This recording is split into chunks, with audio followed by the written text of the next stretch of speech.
बावड्या चल तू मी एकदम IMP प्रश्न घेऊन आलाय. हा जो प्रश्न दिलेला आहे ना याला आपल्याला काय करायचंय माहिती? हा कोल्हापूर पोलीस 2023 ला विचारलेला प्रश्न आहे.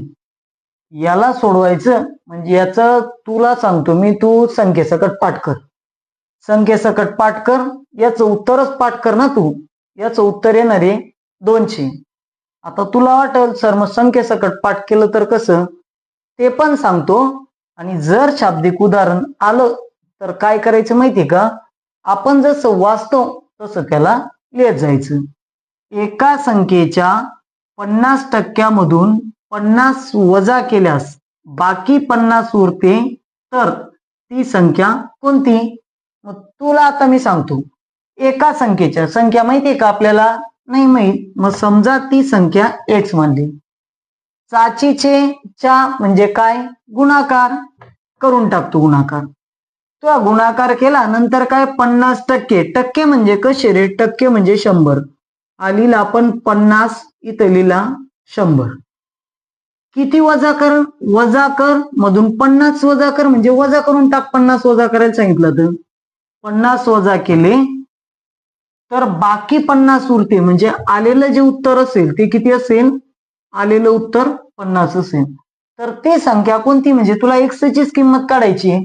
सोपं आहे ना.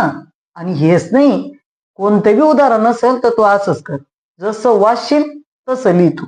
इथं काय कर, तुला आता हा इकडं वजा आहे, तिकडं जाता अधिक होईल. मग समज 50 अधिक 50 झाला तो इकडं. हा याला गुणतो, याने याला गुणलं तर किती झाला तो? 50x छेदात झाला 100. इथं 50x छेदात 100 झाला. 50 आणि 50 तो झाले 100. हा इकडं भागतोय, इकडं जाताना गुणाकारात चालला गेला 100. बरोबर इथं आला तुझा उरलेला 50x. आता तर किती सोपं झालं. हा गुणतोय, इकडे जाताना भागाकारात घे. म्हणजे x बरोबर 100 गुणिला 100 भागीला लिहिला तो 50. 50 आला. आता तर तू एकदम सोपं गेलं.